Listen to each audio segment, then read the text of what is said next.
Chapter 3. Did you finish the homework? Gordo asked the next morning as he, Lizzie, and Miranda headed up the stairs to algebra class. I finished it, Lizzie replied, shifting her math book to her left arm, but that doesn't mean I understood it. Rounding the corner to Mrs. Wortman's classroom, they spotted Claire strutting toward them from the opposite direction, leading a posse of cheerleaders. Claire's eyes narrowed as she caught sight of them. As the two groups met in the middle of the hallway, Claire stopped and placed her hands on her hips. "Excuse me," she said. "I believe you're in the wrong place." The other cheerleader smirked. "What do you mean?" Lizzie asked. She glanced at Miranda and Gordo to see if they knew what Claire was talking about. They shrugged. "We're just going to math," Miranda told Claire. "Well, you'll have to find another way to go. This is a cheerleaders only hallway," she replied. "The dork hallway is down in the basement." Lizzie, Miranda, and Gordo stared at her in astonishment. "You've got to be joking," Miranda said. "That's ridiculous," Gordo told Claire. "Our classroom is right there." He pointed to a door just behind Claire. Claire arched her eyebrows. "Say nothing." She lifted her arm and pointed one frosted pink fingernail down the hallway, ordering Lizzie and her friends back the way they had come, with the other cheerleaders firmly blocking their path. The trio had no choice but to turn around, take the west stairs down to the basement, walk all the way down the second floor corridor, and go back up the east stairs. As the day went on, the cheerleaders' situation only got worse. At lunch, Claire not only banned non-cheerleaders from the cheerleaders' table, she banned them from all the tables. As Claire and the other cheerleaders spread out and lounged upon the lunch tables, everyone else was forced to sit on the ground.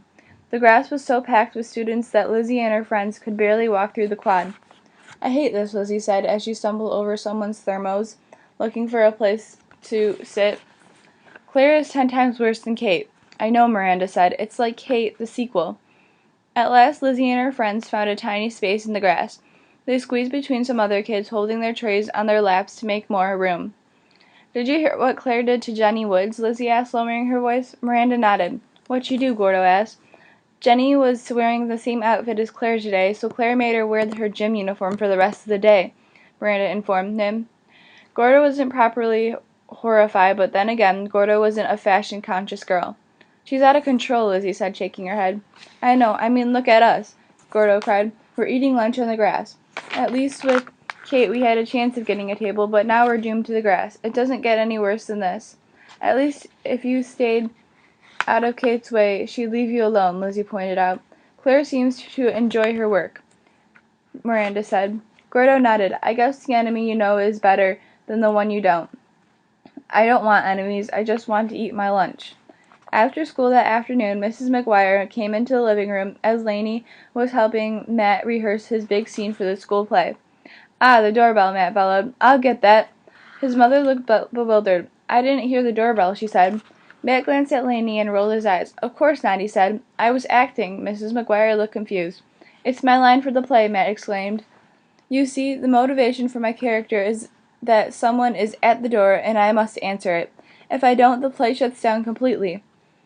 "Okay," Mrs. McGuire replied slowly. "I'll bring you guys back some snacks."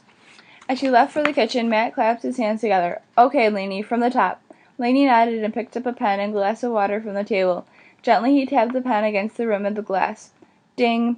"Ah, the doorbell. I'll get that," Matt said, his voice rising in a question. Lainey shook his head and tapped the glass again. Ding. "Ah, the doorbell. I'll get that," Matt shouted. Lainey shrugged. "Better, but still not great." He tapped the glass a third time. Ding. "Ah!" Matt exclaimed. "The doorbell. I'll get that." This time Lainey smiled and clapped approvingly. Just then Mrs. McGuire returned from the kitchen. She placed a large bowl on the table. "Mom, you're disturbing the process," Matt shouted. Then he glanced into the bowl. "Oh, trail mix." He reached a hand into the bowl. "Chocolate?" he said. Mrs. McGuire smiled. "Yes, I put extra chocolate chips in the trail mix, just how you like it." Lainey slapped his hand to the side of his head. Matt snorted with disgust. "Mom, do you know what chocolate can do to a complexion?" "Take it away," he commanded. "Excuse me," his mother said. "Just bring it back when you picked out all the chocolate chips," Matt told her. "I'm not picking out the chocolate chips," Mrs. McGuire said, giving him a warning look. "Fine, then perhaps you could cut up some fresh papaya and bring that along with some green tea and honey," Matt suggested. "I'm going to act like I didn't hear that," Mrs. McGuire snapped. "If you guys get hungry, the trail mix will be in the kitchen." She scooped up the bowl and left the room, muttering, "Actors." Matt shook his head. "Mothers," he muttered. He turned to Lainey. "Okay, let's do our facial exercises Lion face. The two boys opened their eyes wide and bared their teeth, making a ferocious face. Lemon face, Matt shouted. Quickly they pursed their lips and squeezed their eyes closed, as if sucking at a sour piece of lemon. Lion face, lemon face, they made the sour face. Lion face, lemon face. Chapter 4. The next morning Lizzie was walking down the crowded dork hallway on her way to math class when she spotted Kate struggling to hold a pile of books in her good arm. Kate, in the dork hallway? It's like I'm in another dimension. As Lizzie watched one of the books slip from Kate's grasp and fell to the floor, stepping over to her, Lizzie picked up the book and held it out. Here, she said gently. You dropped this. I've got it, Kate said curtly, trying to rebalance the other books in her arm. Why don't you have one of your friends help you? Lizzie asked. Because I just don't, okay? Kate answered. She kept her eyes turned away, pretending to be very interested in something extremely important going on down the corridor. Wow, without cheerleading, Kate has no superpowers. I'm really sorry about your shoulder, Lizzie tried again. It's fine, Kate snapped. What are these strange feelings I'm having? I'm feeling sorry for Kate? And what happened in the lunchroom yesterday with Claire? Lizzie added quietly. Listen, I'm fine, okay? Kate cried in frustration, tears welled in her eyes. I don't need help from you or anybody. Just leave me alone. Snatching her book away from Lizzie, she stormed off down the hallway. That girl needs some serious help, Lizzie thought. She watched Kate silhouette down the hallway and fumble her books once more. Then suddenly it hit her. Lizzie knew just what she had to do. I never thought this day would come. I'm going to help Kate. Late that afternoon, Lizzie, Miranda, and Gordo sat on the deck in the McGuire's backyard sipping lemonade in the sunshine and going over their history homework. They were studying Cleopatra, the Egyptian queen. So, Cleopatra was betrayed by her best friend, Lizzie read from their textbook. Miranda snorted. That sounds familiar, she said. I think I'd rather face an asp than Claire at the cheerleading table, Gordo added. Miranda quickly looked up at the word asp, then nodded in agreement. I'm sure Clara would be more comfortable eating lunch with a snake. Yeah, Miranda jiggled the ice cubes in her glass. But Kate totally deserves everything she's getting, she said firmly. Lizzie looked at her. She deserves it? Don't you think you're being a little harsh? No, Lizzie, this is the girl who made up a nasty cheer about you in front of the whole school, Miranda reminded her. And she made our lives miserable, Gordo added. He rubbed his hands together. It's payback time. Note to self, never cross my friends. Okay, so she's been kinda mean, Lizzie admitted. Miranda stared at her. Kinda? But today I ran into her in the hallway, Lizzie told them. Guys, if you could have seen her, you'd change your mind. Miranda shook her head. I don't think so. Me neither. I don't know if I could hate her even more, Gordo said. Miranda giggled. Guys, seriously, Lizzie hesitated slightly. She knew what she was about to say would not go over well. But she had to say it. I feel sorry for her. Miranda's smile disappeared. Gordo pretended to fall off his deck chair in shock. I know it sounds crazy, Lizzie continued, but without cheerleading, Kate has no friends.